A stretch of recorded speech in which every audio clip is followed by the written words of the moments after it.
corto y por derecho les digo que hoy nos interesa conocer a Andrés Ortega, escritor y periodista, flamante Premio Internacional de Ensayo Jovellanos 2025 por un trabajo, un libro, que ahora veremos, titulado Soledad sin solitud, ¿por qué tantos están hoy tan solos?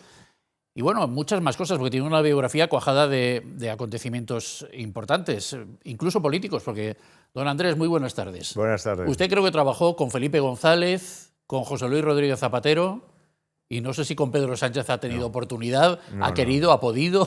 No. Yo trabajé en un departamento muy bonito, quizás más bonito de la administración, que se llama de Estudios, que era de Prospectiva. Que lo que nos pedían era mirar un poco al futuro y sacar ideas para posibles acciones políticas. Anticiparse a las cosas, ¿no? Anticiparse a las cosas, sí, porque el día a día ya estaba cubierto por otros y mirar en lo que le interesa a un político, que no es mucho más allá de 5 años, ¿no? O sea, más lo que le interesa al político que lo que le interesa a la sociedad en este caso. No, las dos cosas, Dos pero no, a un político si le vendes cuestiones a 50 años no le interesa demasiado, ¿no? Le interesa desde el punto de vista intelectual, pero desde el punto de vista de la política le interesa el futuro y las aplicaciones que tienen las cosas que se están aplicando en el presente, ¿no?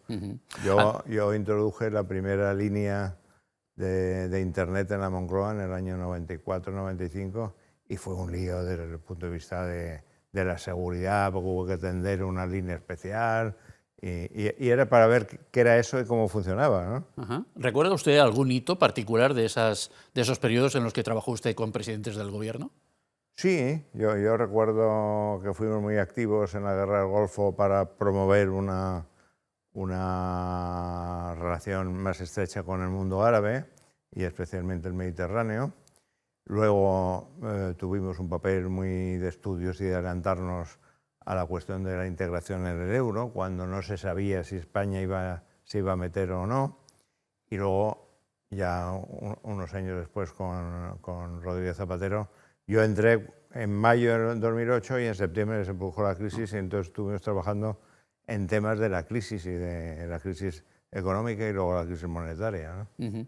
Hay otro detalle importante en la biografía de Andrés Ortega, que es nieto de José Ortega y Gasset, el filósofo español, uno de los más conocidos del último siglo, del siglo anterior, e hijo de José Ortega Espotorno, fundador del País y de otras muchas cosas. Yo no sé si esto le viene bien a una persona que tiene entidad intelectual suficiente por sí solo, el que le recuerden que es hijo de y nieto de. No sé si es bueno o es malo, si le viene bien o le viene mal a alguien como usted. Bueno, es inevitable, ¿no? Entonces, yo la obra de Ortega, de mi abuelo, pues la conozco bastante, sobre todo en los aspectos técnicos, sociológicos y políticos, más que filosóficos, porque yo no soy un filósofo, ¿no? Por entrenamiento, pero sí, es una cosa que uno lleva y que te abre puertas y te las cierra a la vez, ¿no? ¿Y lo de su padre? ¿Haber sido uno de los fundadores del País?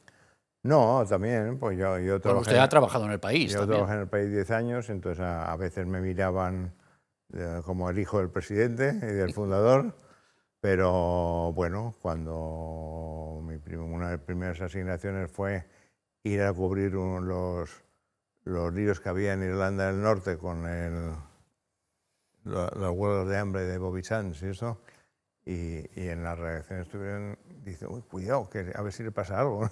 Pero bueno, yo me metí como persona normal y periodista normal, ¿no? Bueno, no es usted filósofo, pero es ensayista. Soledad sin solitud. Ahora explicaremos, porque lo de solitud es una palabra que no nos suena demasiado en castellano, que está un poco adaptada del inglés, ¿no? Y es para diferenciar la soledad y la deseada de la no deseada, básicamente.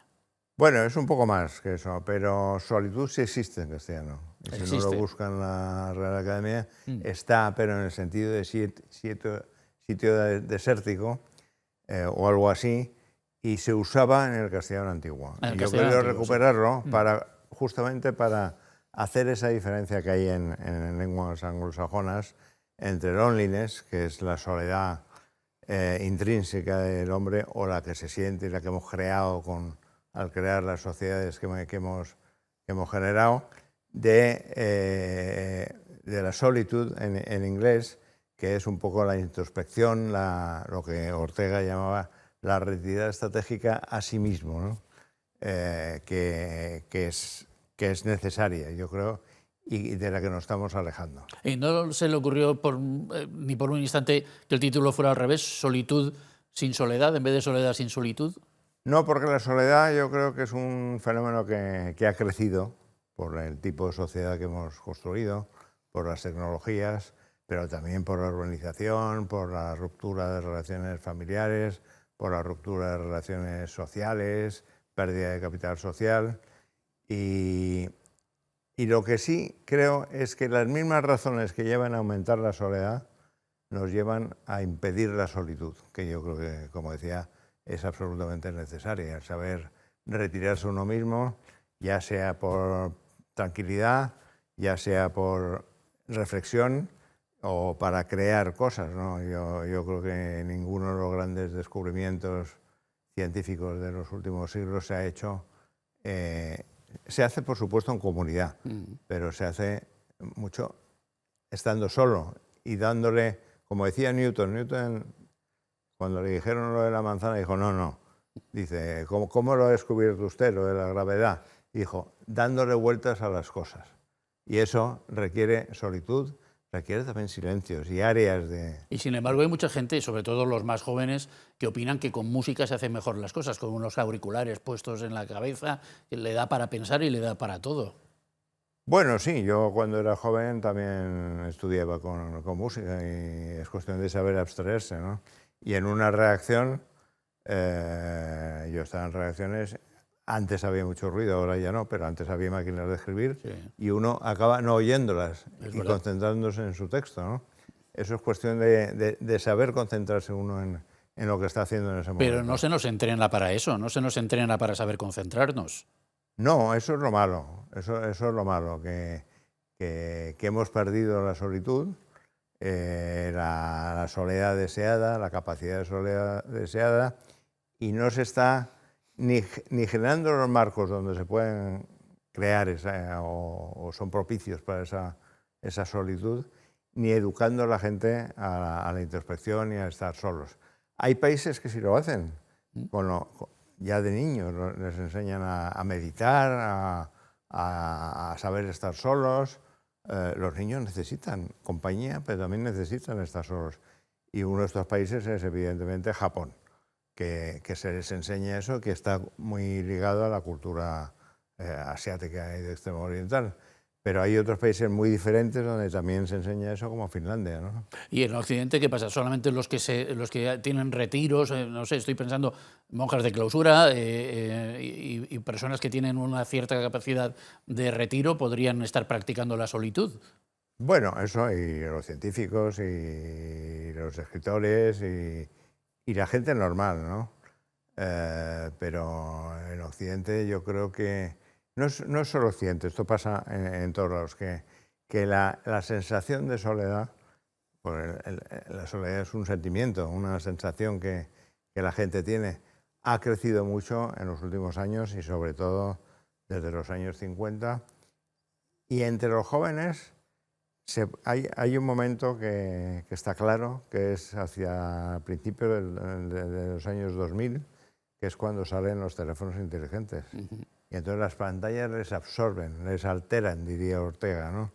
Y les quitan la capacidad de ensimismamiento que es necesaria para la solitud. ¿Hay forma de pasar de la soledad a la solitud? ¿Hay alguna forma de transformar la una en la otra? Bueno, para la solitud se necesita saber estar solo, ¿no? Y por lo menos tener una dimensión de seguridad, un tiempo y también un espacio, ¿no? Virginia Woolf, por ejemplo, pedía que las mujeres tuvieran una habitación, las mujeres escritoras se refería, tuvieran una habitación para ellas mismas, para poder crear, pintar o escribir, ¿no? También pedía dinero para eso. ¿Y los que no se dedican al arte ni a la ciencia, por qué tendrían que tener un tiempo de solitud? Bueno, por una cuestión de tranquilidad, de creatividad propia y de saber estar con uno mismo, ¿no? Pascal decía que uno de los problemas del ser humano es que es incapaz de estar solo en una habitación sin hacer nada, ¿no? Eso genera problemas.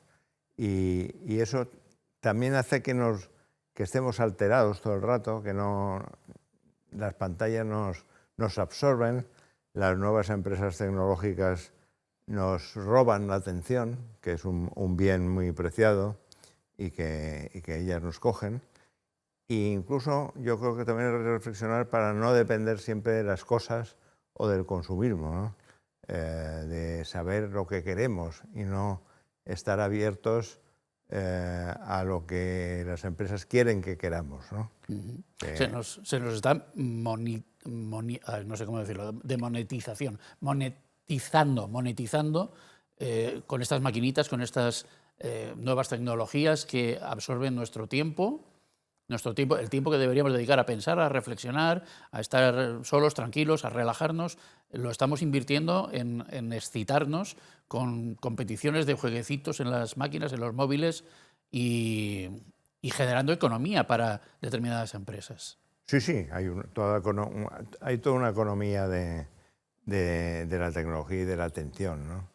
Pero si cogemos una persona joven, digamos un estudiante, estudia a lo mejor o va a clases pues 6 o 7 horas al día y a los estudios.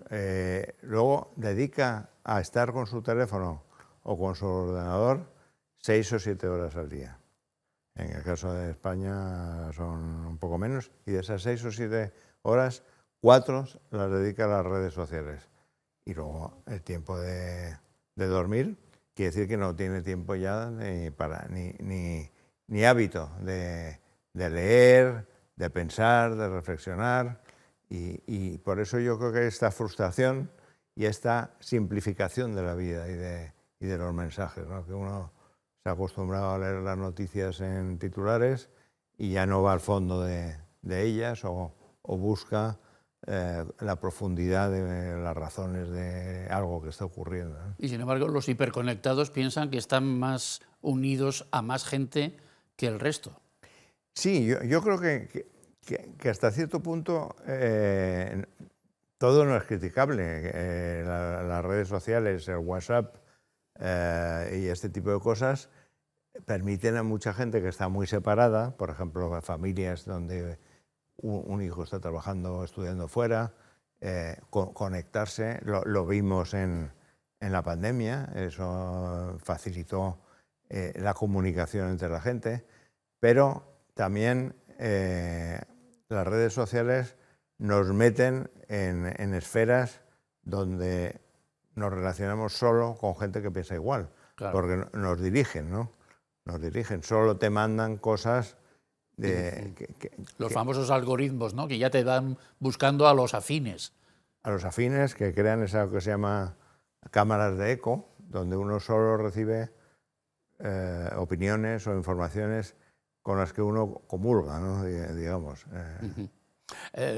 Hay mucha preocupación, parece que hay mucha preocupación, cada vez más, por lo menos hay más conversación sobre la soledad que hace unos años.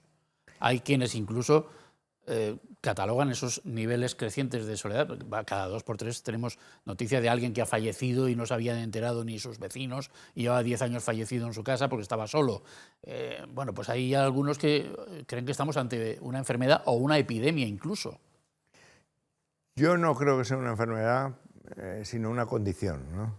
Que se crea y que produce efectos que sí afectan a la salud. Efectos mentales y efectos físicos. Eso sí son enfermedades. Pero la soledad en sí, yo creo que no es una enfermedad, y es una cosa muy del siglo XXI.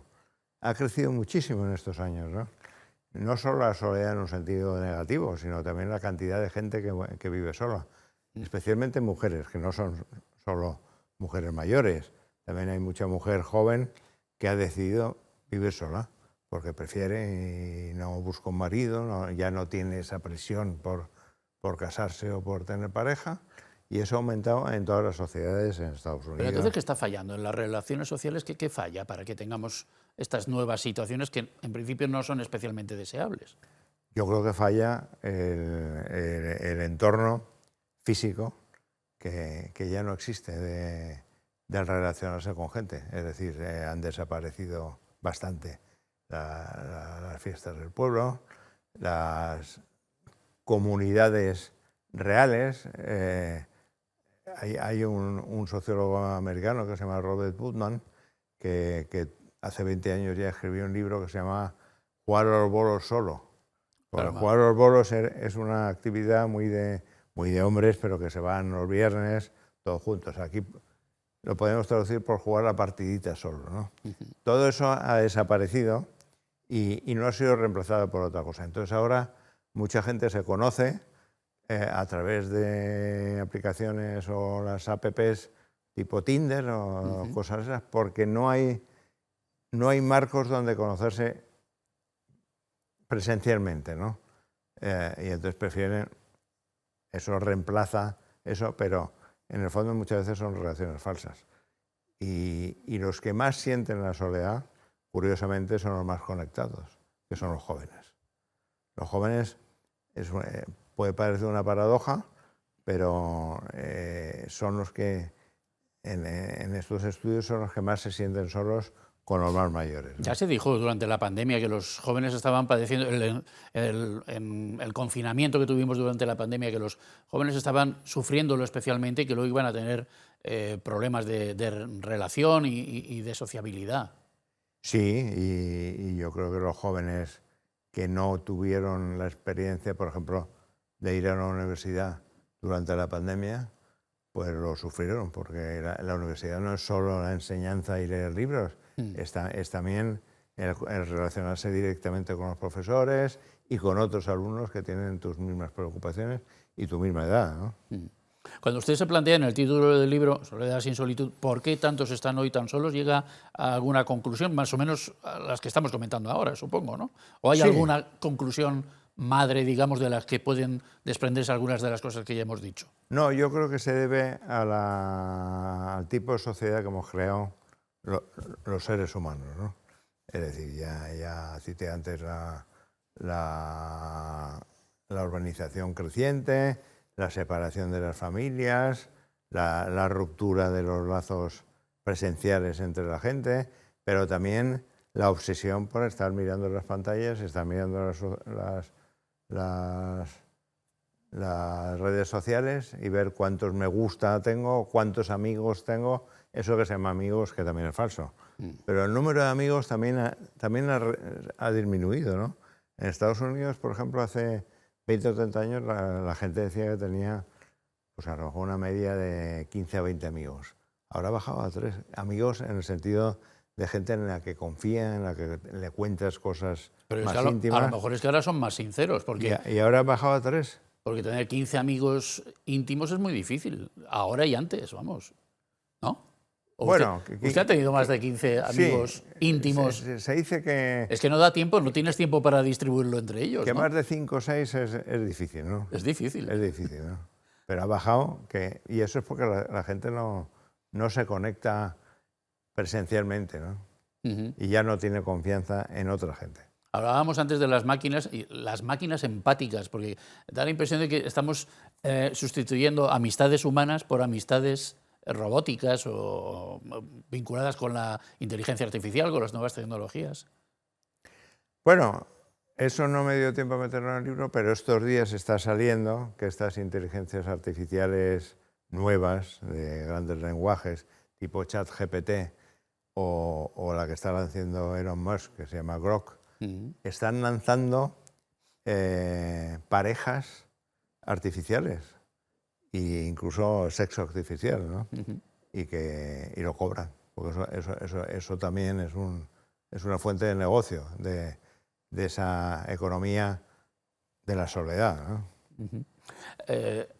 ¿Hay algo que debieran hacer las autoridades en torno a este fenómeno de la excesiva soledad y la escasa solitud?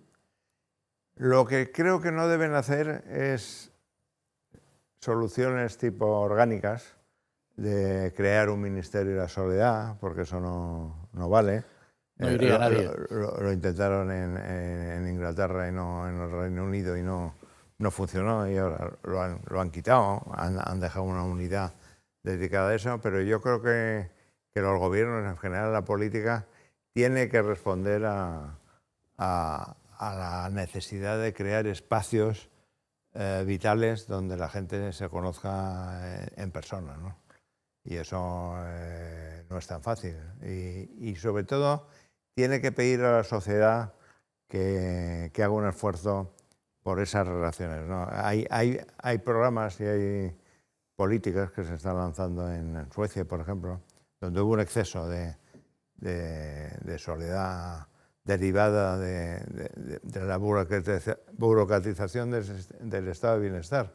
Pero ahora hay campañas que piden que saludes, por lo menos que saludes a tu vecino cuando le veas, ¿no? Campañas para pedir eso. Sí, para que saludes y digas qué tal está usted, qué tal conocer a los vecinos, cosa que en España todavía se mantiene, pero en estos países más fríos, más nórdicos, pues es más difícil, ¿no? Y a nivel educativo, ¿no cabría hacer algo para enseñar a la gente a vivir, a convivir con la soledad, hasta transformarla en solitud? Sí, y a nivel educativo hay que hacer eso y hay que evitar que las redes sociales se conviertan en un sistema de presión y de mobbing contra chicos o chicas que están bastante abandonados, ¿no? Aunque tengan todos los medios a su alcance. La serie esa que se dio, que ha tenido bastante impacto de adolescencia, sí, pues ahí se ve claramente lo que es el impacto de estas redes sociales. Pero a mí lo que más me chocó es que el padre de unos alumnos, que es el policía, va ahí a investigar, pregunta y el hijo le coge y dice: papá, no te estás enterando de nada, no sabes cuáles son nuestros códigos, y le enseño unos cuantos códigos sobre el me gusta y el color, qué significa el color del corazón si uno lo pone rojo diferente de gris o amarillo, ¿no? Y creo que hay un desconocimiento de los padres sobre sus hijos, sobre todo adolescentes, ¿no? Adolescencia, que también es algo nuevo, porque los adolescentes empezaron a tener una vida propia y una economía propia después de la Segunda Guerra Mundial, ¿no? Eso nos vino de Estados Unidos. Es verdad. Volviendo a los periodos de reflexión, estaba recordando, hablábamos al principio de sus contactos con políticos que han sido presidentes del gobierno. El que está ahora tuvo un periodo de 5 días en los que se retiró a meditar cuál iba a ser su futuro, recordará usted, y acabó pues con una carta de amor a su esposa y diciendo que iba a continuar en el cargo. Esos periodos, también Carlos Mazón recientemente dijo, tras el funeral de la Dana, voy a tomarme unos días para tomar una decisión, y finalmente sabemos que la decisión fue la de dimitir. ¿Esto deberían hacerlo más los políticos, estos periodos de reflexión, o no van a ser entendidos por la ciudadanía como no lo han sido, especialmente en el caso de Pedro Sánchez? No, yo creo que lo hacen. Por ejemplo, Felipe González cultivaba sus bonsáis, ¿no? Y era esa manera de retirarse de la presión del día a día, del teléfono, que, como dice, es el último que sonaba, era el suyo. Es verdad. Y eso le relajaba y le permitía meditar sobre sus temas, ¿no? Otros han tenido otros. Tony Blair dice que es una cosa esencial tener un patio trasero libre de la política y tener amigos que no estén en la política, ¿no? Yo creo, o Teddy Roosevelt en Estados Unidos, él le gustaba mucho pasear y de hecho de esos paseos nacieron los famosos parques en Estados Unidos, es decir, es para que los ciudadanos también puedan pasear y meditar a su vez y estar en contacto con la naturaleza. O sea que las musas existen. No, yo creo que los políticos o los grandes empresarios que tienen que tomar a veces decisiones muy difíciles, pues sí se crean esos espacios y esos tiempos para estar solos y reflexionar, ¿no? Y para estar en contacto con esas fuentes de inspiración que llamamos musas. Bueno, por lo menos, no sé si tanto en el caso de los políticos como en el de los creadores, los artistas, los científicos. Pero la musa al final no deja de ser una cosa de darle vueltas a las cosas, ¿no? Sí. Y hay que estar en conexión, ¿no? No sé, los que saben estar en soledad, ¿saben aprovecharla suficientemente? Sí, yo creo que sí. Saber aprovecharla no significa que tenga un impacto directo en un descubrimiento. Pero yo he ido en el libro doy unos cuantos ejemplos. Uno es Heisenberg, que en sus paseos en una isla que se llamaba Heligoland desarrolló toda la teoría matemática que luego le sirvió para el principio de incertidumbre. Mi abuelo Ortega era un gran paseador o paseillador porque le gustaban mucho los pasillos. Y entonces meditaba en pasillos con unas cartulinas que llevaban en el bolsillo y donde iba apuntando las ideas, ¿no? Porque también se lo olvidaban si no. Y así. He citado antes a Virginia Woolf y eso, y Buda. Hay que pensar que los Buda, tanto Buda como Mahoma como Jesucristo, por lo menos en la mitología, todos se lanzan a sus enseñanzas después de estar solos y además todos más o menos a la misma edad, ¿no? Sí, el retiro en el desierto, sí. 33 años. Los 33 años parece como si fuera una edad donde uno tiene que retirarse para luego volver al mundo, ¿no? Pero fíjese, hablando de su abuelo y de la gente que entonces se dedicaba a lo que su abuelo, a trabajar en la filosofía y en el pensamiento, se les llamaba pensadores. Y ahora yo creo que no se le llama pensador a nadie. A nadie, porque da un poco de vergüenza, pero... Qué curioso. Sí. Bueno, este es su penúltimo libro, el del Premio Jovellanos de ensayo, porque tengo entendido que está usted también ahora con una novela. Bueno, acabo de sacar una novela que se llama Sé Agua. Sé Agua. Que es una novela de... ¿Eso tiene que ver con Bruce Lee o no? Sí. ¿Sí? Sí, tiene que ver con Bruce Lee, claro. Y es una novela de anticipación a 30 o 40 años vista, que empieza con el asesinato de unos chinos en una plaza en Madrid, ¿no? Y tiene que ver con... ¿Asesinato de chinos en una plaza de Madrid? Sí. Y es un poco un thriller del futuro, pero no es ciencia ficción. No es ciencia ficción. Porque todo lo que ahí se describe, incluido la cocina, yo creo que puede pasar. Probablemente no pasará a la vez, ni a lo mejor en 30 años. Algunas cosas ya están empezando, ¿no? Es lo que decía antes de los compañeros o las compañías a través de la inteligencia artificial. Todo eso a veces se acelera y otras probablemente se retrasará. ¿Y esa idea que le llegó en algún momento de solitud? ¿La idea de la novela? No, lo de la solitud lo escribí después de la novela. Pero digo que la novela le llegó, la inspiración para la novela, en algún momento de recogimiento, me imagino. Bueno, y como digo y insisto, dándole vueltas a las cosas, ¿no? ¿Cuánto tiempo dedica usted a darle vueltas a las cosas al cabo del día? Pues a mí me gusta mucho escribir. Y entonces muchas veces pienso escribiendo. Empiezo un artículo, una idea de la novela, y cuando llevo página y media, pues digo, no, esto hay que darle la vuelta, pero no sé. Yo dedico 3 o 4 horas a escribir y 3 o 4 horas a leer, ¿no? Porque no se puede más.